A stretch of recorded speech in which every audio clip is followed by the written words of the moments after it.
Let's dive straight in. Dorm move-in. August 21st, 2021. 7:42 a.m. Bloomington, Indiana. Freshman move-in. A 19-year-old hauls a mini fridge up a folding A-frame ladder to a lofted bunk, third floor of a residence hall. The ladder is rated for 225 pounds. He's 185 pounds. The fridge is 62 pounds, so he's already flirting with the limit. No spotter. He climbs to the fourth rung, leans left to clear the bed rail. The ladder feet sit on waxed tile. One foot slides 6 inches. He corrects by twisting his hips. Bad move. The hinge lock isn't fully engaged. The spreader bars are 1 notch short. At 7:44 a.m. The ladder scissor folds. He rides it down, left heel catches a rung, and he falls backwards 7 feet. The back of his head hits the tile. The fridge lands on his right shin. RA calls 911. At 7:45. EMS arrives in 6 minutes. He's awake but slow to answer, bleeding from a scalp laceration, shin visibly deformed. X-rays later show a tibia fracture in 2 places, plus a concussion with brief loss of consciousness he barely remembers. Housing staff measure the ladder, spread locked at 26 degrees, not the recommended 30 to 35 degrees. The whole thing started because he rushed and overloaded a cheap ladder. Outcome: 1 semester on crutches, dropped soccer tryouts, and a $4,800 medical bill after insurance. Holiday lights. November 29th, 2020. 4:18 p.m. Fort Collins, Colorado. Cold, dry wind about 14 miles per hour. A homeowner sets a 24-foot extension ladder to reach the eaves at 18 feet. Angle's too steep. The base is only 3 feet from the wall. Should have been approximately 4.5. He clips a light strand with one hand, cordless stapler in the other, and climbs the last 3 rungs. No stabilizer, no tie-off, feet planted on frozen mulch. At 4:22 p.m. The mulch settles. The right foot sinks 1.5 inches. The ladder shifts, rails scrape the gutter, and the top kicks left. He tries to walk the ladder back by hopping. Classic mistake. The base shoots out. He free falls roughly 12 feet, bounces off the porch railing, then hits the concrete walk on his right side. Neighbors hear the crash and call 911. At 4:23. He's breathing fast, pale, clutching his ribs. EMS arrives in 7 minutes. On scene, suspected rib fractures, possible pneumothorax, wrist deformity. In the ER, CT shows 3 broken ribs, a small collapsed lung requiring a chest tube, and a distal radius fracture. The lights? Half hung, still blinking on a timer. The gutter? Bent in 2 places from the rail scrape. The ladder wasn't defective. The setup was. Outcome?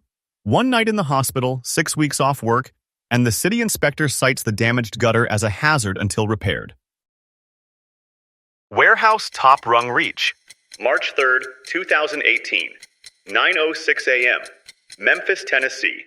A picker in a distribution center uses a 10-foot stepladder to grab a 35-pound box from the top shelf at 11 feet. He's already behind goal, 32 picks per hour. He climbs to the top cap, which literally says, "not a step," plants 1 boot on the cap, 1 on the 6th rung. He reaches across 28 inches to the box, center of mass outside the rails.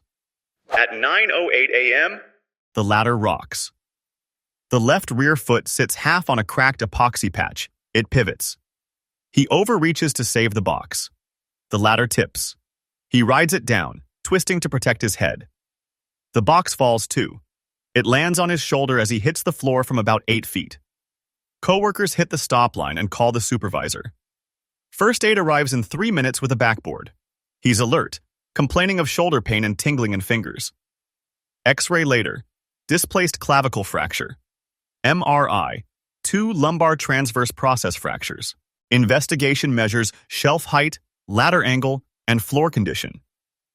The cracked patch is 3/8 inch proud. The base wasn't fully planted. Training logs show he skipped the 3 points of contact refresher last month. Production pressure didn't help, but the physics were simple. Top cap plus sideways reach equals tip. Outcome? 12 weeks on modified duty, and a recordable incident that drops the site's safety bonus to 0 for the quarter. Painter versus Power Lines, May 16th, 2017, 10:11 a.m., Clearwater, Florida. Two painters set a 28-foot aluminum extension ladder to reach a second-story fascia. The drop line to the house runs at 12 feet, 18 inches off the wall. They see it, plan to work under it. The ladder angle is decent, base at 7 feet from the wall. No non-conductive rails, no standoff.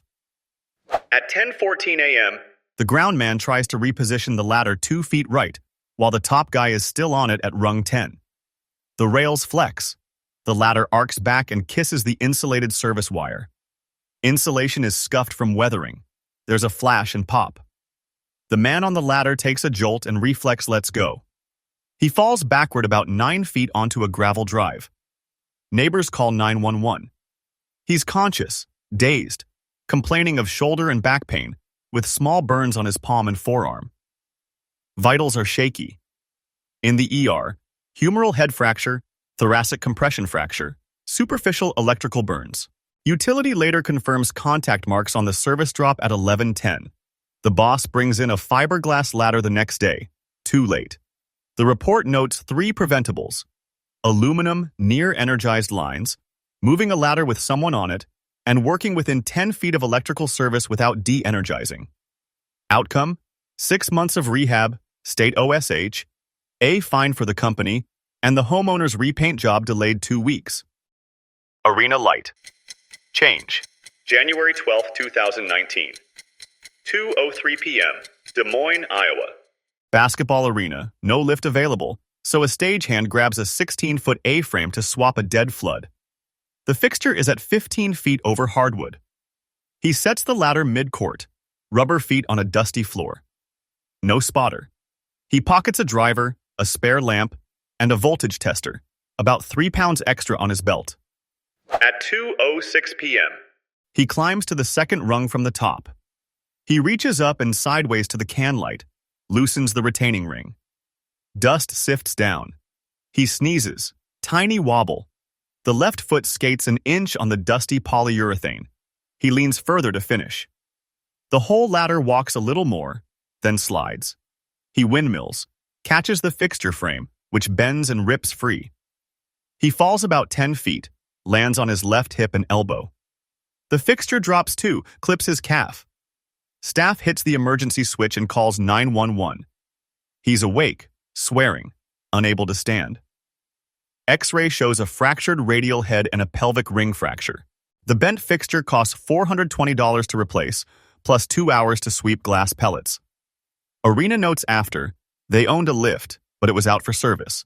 They skipped blocking off the work area and skipped a spotter. Dust plus reach was the combo. Outcome? Season sidelined for the crew guy. Game tip-off delayed 27 minutes while they cleaned and checked the rigging. Roofer's helper ladder. June 9th, 2022, 8:31 a.m., Tulsa, Oklahoma. Crew is re-roofing a ranch house. Main ladder reaches the eave at 9 feet. From there, a short 8-foot helper ladder bridges from the lower roof to a higher dormer, creating a 3-foot step up. They secure nothing. Pitch is 6 out of 12, shingles already stripped, felt is slick with dew. At 8:36 a.m., A roofer carries a roll of underlayment, 28 pounds, up the main ladder, steps onto the lower roof, then climbs the helper. The helper's feet sit on felt, not hooked. He turns to set the roll on the dormer deck. His boot heel nudges the helper's side rail. It shifts down slope 6 inches, then slides. The roofer rides it, tries to sit, but the ladder skids straight to the eave. He shoots off the edge, drops about 12 feet to the lawn, landing on his back and left shoulder. Foreman calls 911 immediately. He's breathing and alert, but in pain. EMS is on scene in 7 minutes. Imaging shows a scapular fracture and 2 spinous process fractures, no spinal cord injury. The post-incident check is brutal. No ladder hooks, no tie-ins, feet on slick felt, and nobody holding the base. They'd planned to nail a cleat, but do it after the first roll. They didn't get there. Outcome? 4 weeks out, workers' comp claim, and the company rewrites their ladder policy to ban helper ladders without roof hooks and tie-offs. Pole ladder. September 5th, 2016. 10:02 a.m. Ypsilanti, Michigan. Telecom tech sets a 28-foot extension ladder on a utility pole to reach a junction at 20 feet. He uses a polyester strap to lash the ladder to the pole at the 14-foot mark, too low. Base sits on uneven gravel. Angle looks okay, about 75 degrees. He climbs with a tool pouch and a 6-pound splice case. At 10:06 a.m. A delivery truck rumbles past. The ground vibrates. The ladder feet settle deeper into a soft spot. The top shifts right 2 inches.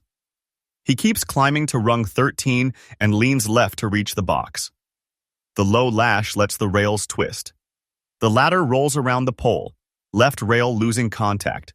He slips, grabs a rung, hangs, then drops about 8 feet before the lash snags and stops the slide.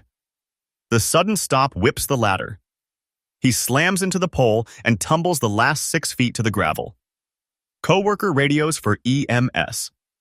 He's conscious, scraped up, with ankle pain and a cracked helmet shell.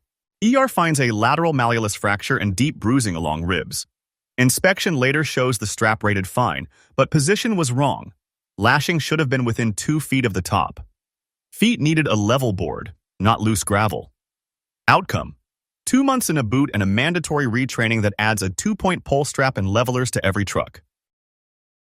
Tree trimming. August 17th, 2020. Sacramento, California. It was 6:40 p.m. Backyard suburb. A homeowner, mid-40s, wanted to cut down a thick oak branch hanging over his fence. He didn't want to call an arborist, just grabbed his 6-foot stepladder and a small electric chainsaw. His wife filmed on her phone for a do-it-yourself clip. He set the ladder unevenly on soft dirt. It leaned toward the fence, but he figured it'd hold for one quick cut. He reached above shoulder height and started slicing. The saw hit a knot, jerked back. The branch twisted, fell toward him, and knocked the ladder sideways. He fell 6 feet, landed flat on his back, and the still-running saw hit his thigh. His wife dropped the phone and screamed. Neighbors called 911. The cut missed his femoral artery by an inch. He lost nearly 2 pints of blood before EMTs arrived. He survived after 2 surgeries and months of rehab. The phone video ended up used in a safety training clip. Firefighter. January 3rd, 2022. Cleveland, Ohio. It was 2:45 a.m. Freezing rain coming down. A small apartment fire on the 2nd floor, nothing major. A 4-person crew pulled up.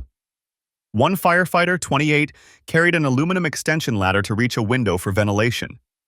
The pavement was slick with slush. He set the ladder, footed it himself, and started climbing with an axe in hand. Halfway up, the base kicked out. The ladder skidded 3 feet, slammed the side of the truck, and he fell backward, still holding the axe. His air pack slammed his ribs. The team rushed over, but his head hit first, no helmet strap fastened. He was out cold, bleeding from the back of his scalp. They stabilized him and got him to Metro Health within 10 minutes. Skull fracture, mild brain bleed, 2 broken ribs. He was back to light duty after 5 months, but never went back on active climb rotation. The department updated its policy. No solo ladder climbs on slick surfaces. Ever. So yeah, ladders. Simple, everyday tools. But one wrong step, one shortcut, and life can flip fast. Every single story here started with someone thinking, it'll just take a minute. And that minute changed everything. Whether you're hanging lights, trimming trees, or fixing something at work. Slow down, check your footing, and never climb alone or in bad weather. It's not about being scared, it's about being smart. Because the truth is, most of these accidents weren't freak events. They were preventable. Stay alert, stay balanced. Don't become the next story someone tells on YouTube.